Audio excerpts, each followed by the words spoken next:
Hi, I'm live, but I've realized, oh man, the sun is very, very bright today. So I'm going to have to wiggle myself around a little bit until I get about the right light. How is everyone doing?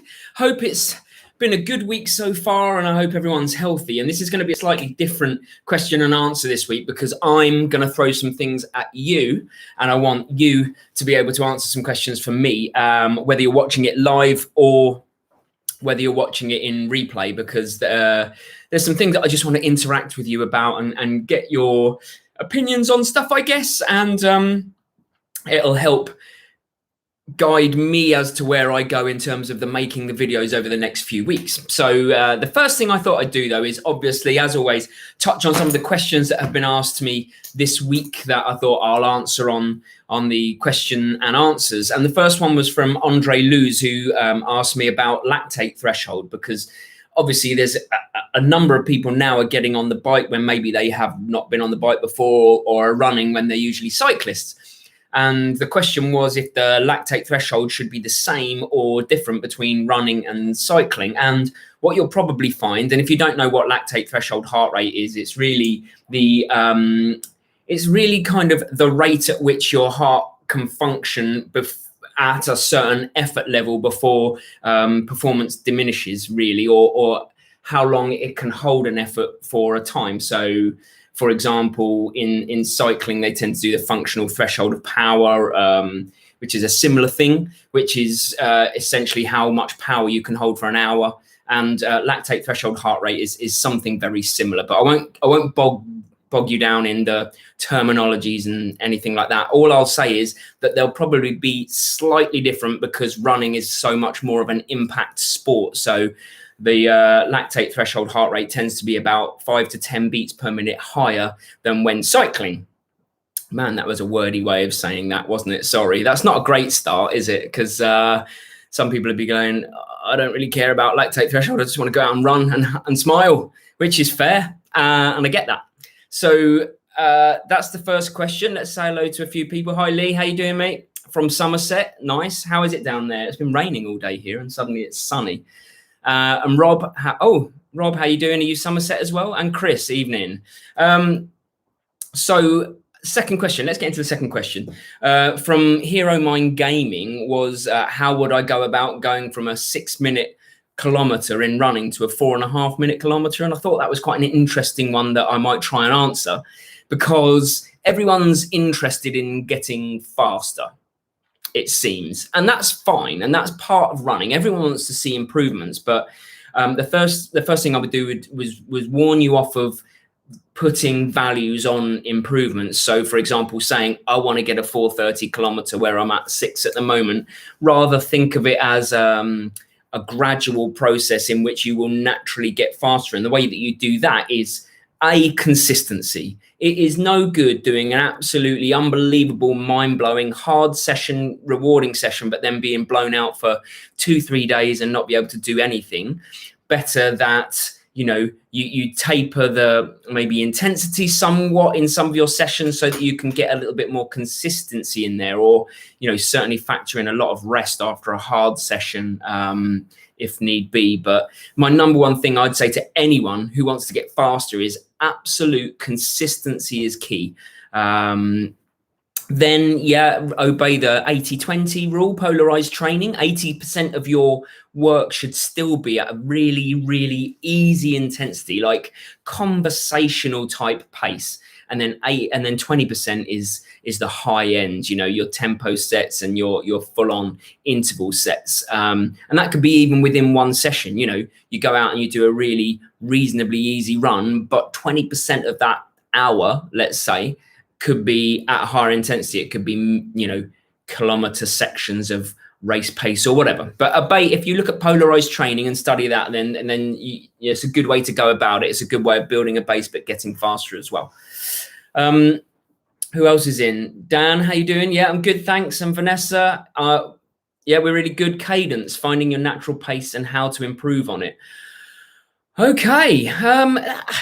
Do you know what? That's a really difficult one to answer because I've never done too much work on my cadence. But But one of my good friends, John, has done a lot of work on his, and it's seen him do really well, because what he tended to do, he used to do one stride for my two when we were out running together. And now I would say it might even be the opposite, as in he's worked on his cadence so hard that he does nearly probably two strides to my one. And he's a very talented, high level amateur ultra runner who I've done a couple of videos with before, so if you go back on the channel you'll see. But he's done a lot of work on his cadence, and it seems to have paid him dividends. I guess the benefits of that being the less impact per stride through your joints, which will save you injury wise. You speed up your cadence by doing things like strides in after your sessions, or drills before your session that work specifically on cadence. Don't know how to, I'll be honest, finding your natural pace is a really difficult one. It's just, how do you say that? It's what you feel comfortable with, really. You know, I've always, maybe I've just been lucky, I don't know, but I always settle into a good rhythm, and I know kind of where I'm at, and I know what my natural, I can really feel the difference between a 4-minute kilometer and a 3:55 or a 4:05. Like I seem to be able to do that quite well, and maybe I'm just really, really lucky. I don't know. Sorry, I couldn't be more help. I don't really know how to answer that one, if I'm honest. And I'm always trying to be honest. Jordan, how you doing? Lactate threshold, what BPM should you be running your races at? Oh man, that is a how long is a piece of string question that it took me quite a while to appreciate. But everybody's functional heart rate, everything is so different. Everyone thinks the lower the heart rate when you're exercising, the better, right? The fitter you are, but that's just, it's not true. And the science doesn't bear that out, because there are elite level athletes that run at over 200 beats per minute. And then there are elite level athletes that run and they're like at 150 for the same effort level. You know, it is genetics. It's very personal. It doesn't, you just have to you have to work out what's best for you. So you have to go through the process. You know, you have to do a hard 5K. You've got to work out what your functional heart rate is from that. I've done a couple of videos if you want to go back and look at it. So, but it's all very specific to you. Never compare yourself to anyone else when it comes to heart rate, because comparison is the thief of joy. And I found that with people that I'm like, I'm fitter than them, and their heart rate's lower. And it used to frustrate me so much. But then I've just realized that it's also very personal. So work out your own heart rate and go from there would be what I'd say. Okay. So Rob, you're near Yeovil down there. Lee, cadence. Should slower zone 2 runs still be your ideal cadence? Yes. Yeah, I think so. I mean, I've always, you're right. I mean, that's difficult to keep the same cadence, but yeah, you should aim for it. I mean, I was always worried when I was going out with Mary. She's a really good runner, don't get me wrong, but my easy pace is faster than Mary's easy pace. And if I tried to run Mary's easy pace, I was changing my cadence and I was feeling like my whole gait was changing because of it. And I was a little bit worried about picking up injuries because of that. So in the end, we had to split off and do our own run. And actually it benefited Mary hugely anyway, that running at her own pace. So yeah, I think you need to try and stay with your natural cadence at whatever pace you're going at. But it is difficult and it takes training. Let's have a look. Martin, nice house recording equipment, all the latest running gear are impossible on a teacher's wage. Well, look at it this way, Martin. I'm not a Walter White type teacher, but I am a teacher without children. And I think that makes a huge difference. We literally don't have the money pit that children are. And I think that's, you know, that helps. And then I can kind of buy myself a nice camera or whatever. But no, definitely not Walter White. That much is for sure. I'd just like to make that very clear. I do not sell meth. Right, Matt, hello mate, how you doing? Berlin postponed, cancelled. Oh no. So what are you doing? So are you aiming to run a marathon on that day anyway? I have, one of the things I want to talk about actually is that I'm pretty sure the London Marathon will be off this year and New York Marathon will be off this year. I don't even think that they, New York is still in its current date, but the London Marathon's already been postponed. I can't see it. So I think I said last week, I'm going to run regardless. I'm just going to run a marathon on those days, and that is my aim. And I'm going to do an Ironman on my Ironman day, and it's the only thing keeping me accountable and sane right now. Okay, Chris, can I help with breathing techniques for interval training? When you're running quicker than your usual pace, you find it hard to sort your breathing out. Any tips, techniques you can try? No, if I'm honest, I again haven't really worked ever on my breathing other than just trying to get oxygen in, and breathing is bloody hard when you're at interval sessions. I think that is something you might just have to make your peace with and get comfortable with, because it is pretty disgusting, interval training, and snotty and flobby and phlegmy and whatnot. It might be something you need to make your peace with. But I mean, I was always told in through the nose, out through the mouth, but you just can't get enough oxygen in through the nose when you're running at full intensity. It's got to be through the mouth, for me anyway. Okay, Jason, any advice for soleus injuries? Yes, well, yeah, I do, because I've had them, and I had one pretty recently. Well, Achilles tendonitis, but obviously the Achilles is attached to the soleus. When I spoke to a physio about injuries in general, but particularly calf and lower leg injuries, they said the new information coming out is that you shouldn't stretch the muscles that are injured. It's certainly not the calf muscles, so don't stretch them, but some rest and then some light weight stretching under load, they said. So, things like I do at the moment, I hold a dumbbell in front of my leg and I go onto the stairs, and I go up onto tiptoes, and then I go down and let my leg drop below the stair line.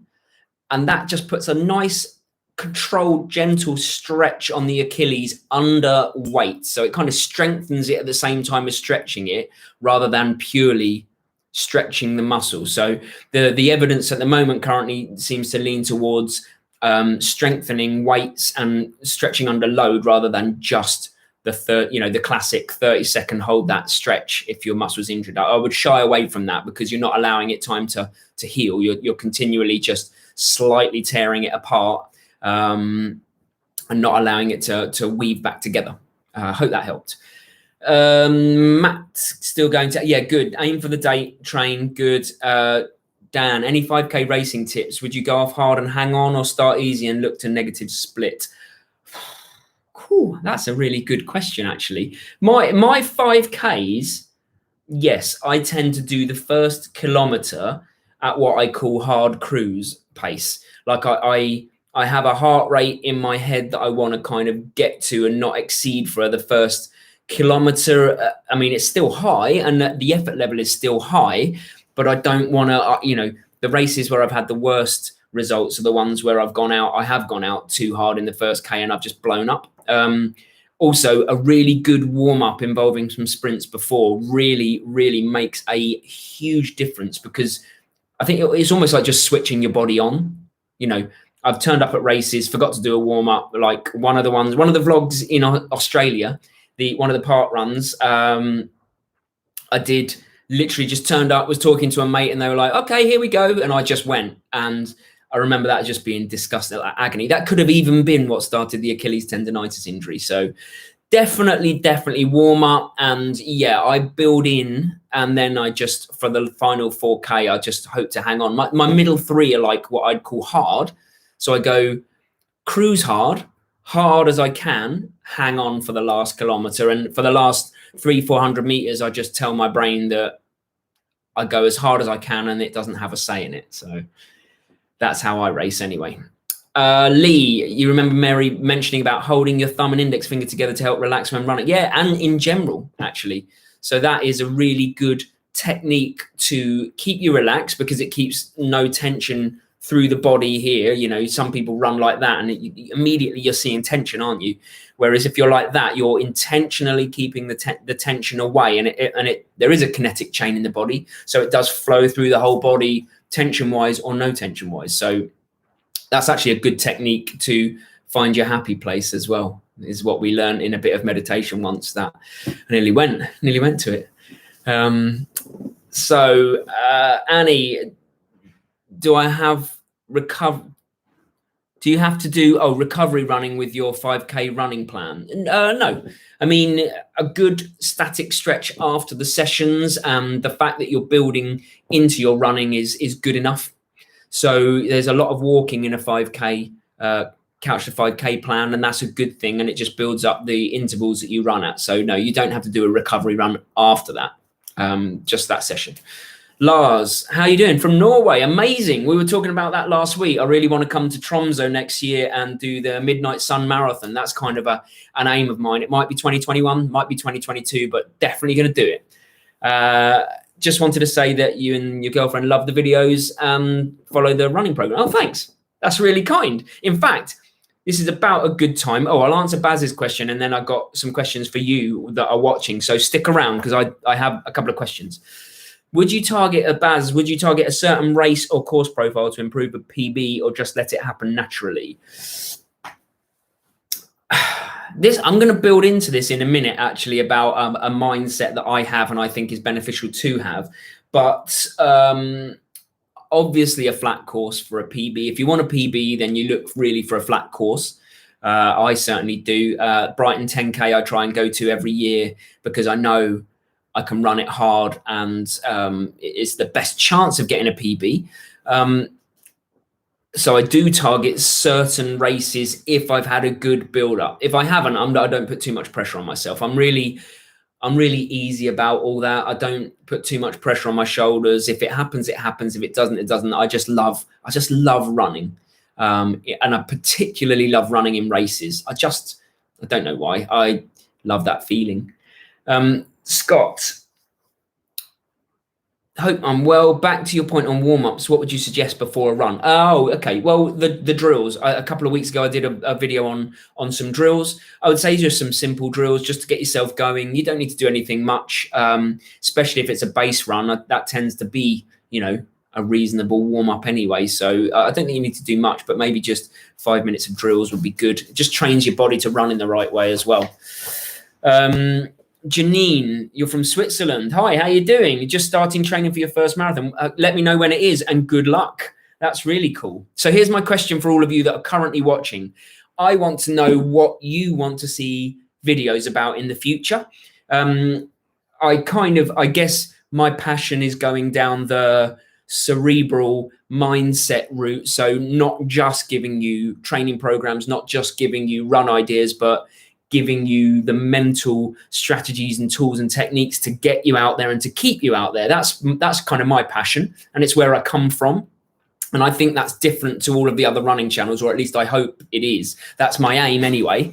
But I'm interested to know what you think out there, because actually by a long way, my most popular videos are the training plans that I put out there. The Couch to 5K training plans had about, I think it's about 125,000 views, and it gets a lot of good feedback, positive feedback. And most of the training plans are the ones that had the most views. But of course, I understand that they're the kind of functional stuff and they're free, and I want them to be free and I want them to help people. But what else would help you? What else would help you on your journey? I'd be interested to know. Brendan, Donegal in Ireland. Should you mix your runs up? 5K one day, 10K the next? Certainly not the next, but maybe every other. I don't run every day. I know people do, but my body doesn't seem to be able to take that. It might do in the future, I don't know, but actually I'm quite comfortable with running and then cycling and, alternating. So you by all means can change the distances up. For example, this week, I think I've done a 6K, an 8K, and that this weekend I'll do about 10 or 11. I'm not on, my running comes later in the season this season because I have the Ironman and the 2 marathons. So I'm cycling a lot at the moment, low impact, and I need to get better as a cyclist anyway. My running I'm in no hurry, never am. So running will come later. Stag's Bible, you're currently at 5K, just under 5-minute kilometers. How do you reckon you could improve? Consistency, a lot of base building. I would say run slower but for longer, and you'll probably find that you can come back to that 5K, and when you want to push harder, you can. So don't put too much pressure on yourself in terms of intensity. I'd say just, do a 6K or do a 7K, but at 6-minute kilometers or 7-minute kilometers. It doesn't matter. You're just building up distance and you're building your base, and eventually it will be that platform that you need to be able to push harder off of when you do want to run the sub 5-minute kilometers. That's a good way of doing it. Janine, you'd love more on the juggling training. Oh, I thought you said juggling training. I was like, how did you know that I did that? Actually, on my other channel, which is a PE teacher channel for kids, I did a juggling tutorial this morning. I was like, how did you know that? But you mean how to juggle training and a busy job. Janine, I have done a video about that. It's a little, you might have to go a little while back, but I have done a video about how I balance everything. There's a couple of videos, in fact, which is an interesting topic, and it's not a comfortable topic because it requires sacrifices and it requires no longer almost chilling out, if you like. There's no such thing as down time where you just slob, but I guess people that watch this channel aren't necessarily that type of person anyway. So Chris, you find it tough to get up and run before work? Yeah, 5-second rule that you use, but find it extra hard to force yourself to get up early. That's a really difficult one. I kind of feel you, actually. Like, I get up in the morning. I got up this morning at 7 and ran, and I wasn't feeling it. But again, I think I'm very lucky that I have no choice anymore in the matter. I've trained my mind and body for so long to basically do whatever the hell I tell it to do, that I kind of have this internal thing that doesn't even give me a choice. Like, I couldn't have not trained if I wanted to. But the ways that I've done it over time, I guess, are lots of the videos that I've done about accountability. I write down my sessions, for example, like that's my implementation intention, and I put it on Training Peaks. So I know if I don't do that run this morning, I'm going to get a red mark. I mean, I could do it this evening, but I might as well just get up and do it. And actually, a run is so much better when you've done it. Like this morning was just, I was buzzing. I couldn't shut up. Poor Mary. I had coffee and I'd had a run and I had porridge, and I was like, the world was on fire for me. So always just try and attach yourself to the long term, being in love with the process. Don't worry about what a run actually gets you. Be in love with the fact that you are the person that gets up for a run. Like I said in my video on Sunday, this is hard and I do hard things, which I thought was just such a cool quote. And I'm definitely going to take that with me as a mantra. Paul, oh, you're from Kent as well. Whereabouts in Kent, Paul? I'm in Sevenoaks, which is a very nice little place, actually. I'm originally from Tunbridge Wells, is my hometown, so I haven't really moved far. How different is the body fitness for only running and triathlon training? And if you're training for a half marathon, should you try running 21 kilometers before? No. Body fitness very different. I'm certainly a lot fitter for triathlon training all round, I think, than I would have been if I just ran. I have a slightly higher level of upper body strength. This is just me, not in comparison to anyone else. I'm just comparing me to me. I have a higher upper body strength than I would have had because of the swimming. My legs are more powerful because of the cycling, the different muscles. So you got those predominant muscles that you run with, and there is a lot of crossover, of course, but then there's slightly different ways the muscles are utilized when you're cycling. So my legs feel really strong at the moment because of the cycling and running. And you should check out my half marathon training plan, but basically you shouldn't be training for over 18 kilometers. I would say it'd be the maximum you really need to run before a half marathon, and that should be like 2 weeks out and then taper down. No need to run the distance for a half marathon. I mean, in fact, the other day when I ran the marathon in Seville, I only had got to 26 kilometers and in a 42 kilometer race. Luckily, my body's conditioned enough to be able to hold on, but the adrenaline of the day does amazing things to people. Really, really does. You can rely on it for a lot. Your body is so much stronger than, like, my mind is the biggest thing that limits me. and I always try and expand it, but he, still limits me. Okay. Oh, Paul, you're in Hawkhurst. Okay. I used to teach at a school in Cranbrook, so not far away, and Sevenoaks well. It's a small world. Ashley, would I consider doing more videos on diet? You like the topic, and it has more of an impact on your training and gets documented. We are what we eat. Yeah, I mean, I have done a couple on diet, and they were never really particularly well received. Whether that's because I did them, they weren't very good. I don't know, but my diet is not necessarily the best diet to go off of. I eat everything we cook is from scratch. Like, we cook everything. We don't buy any ready-made meals at all.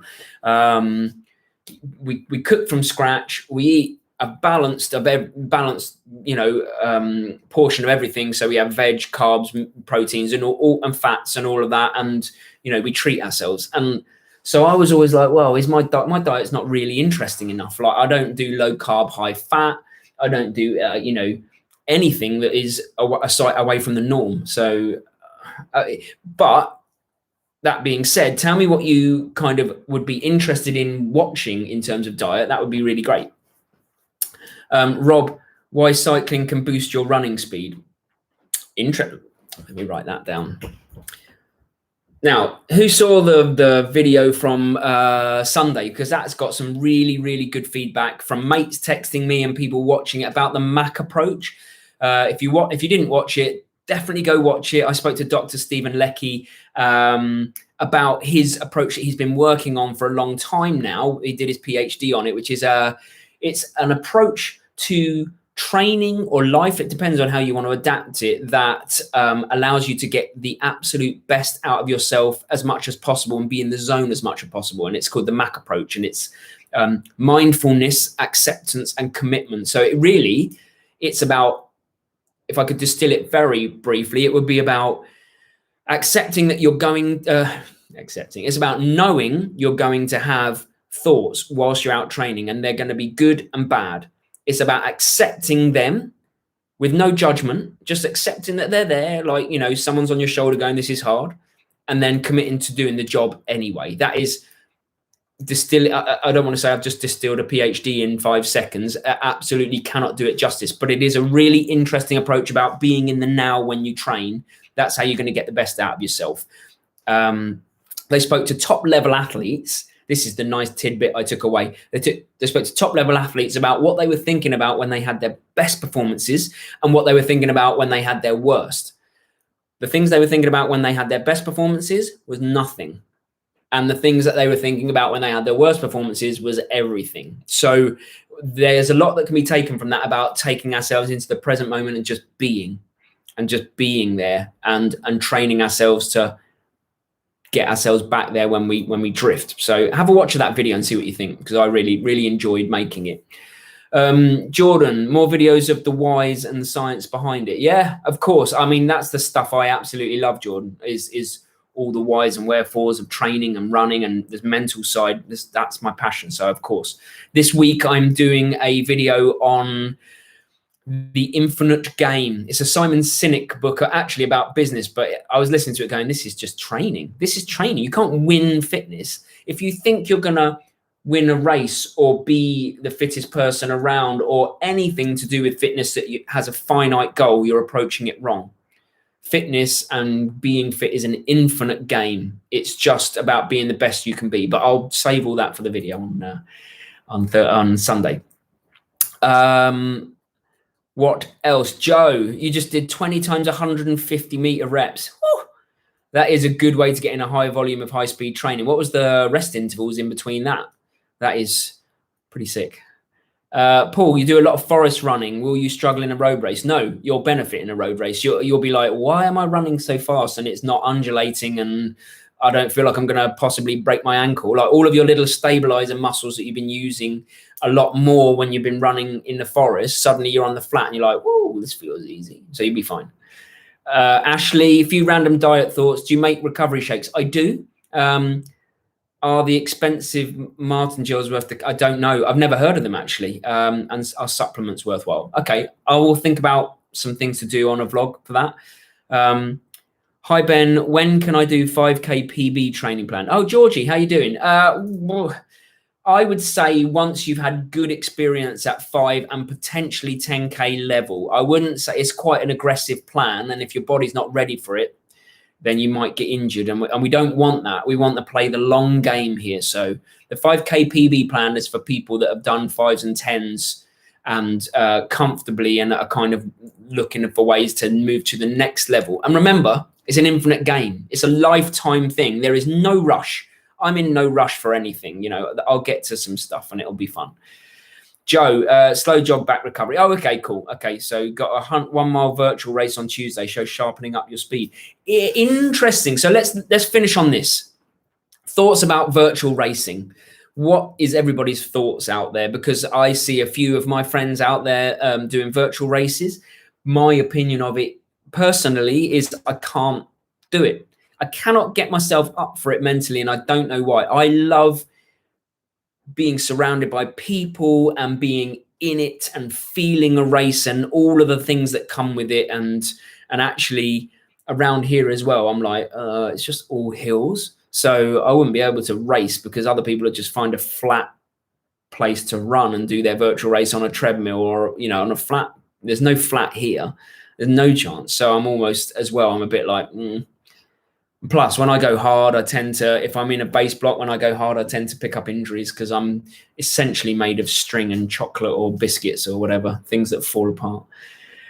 Okay, well, that's been 32 minutes. Again, I've droned on, and I'm sorry if that's too long. There's lots to talk about, as always. If you've got any more questions, put them in the comments of this video and I will get to them next week.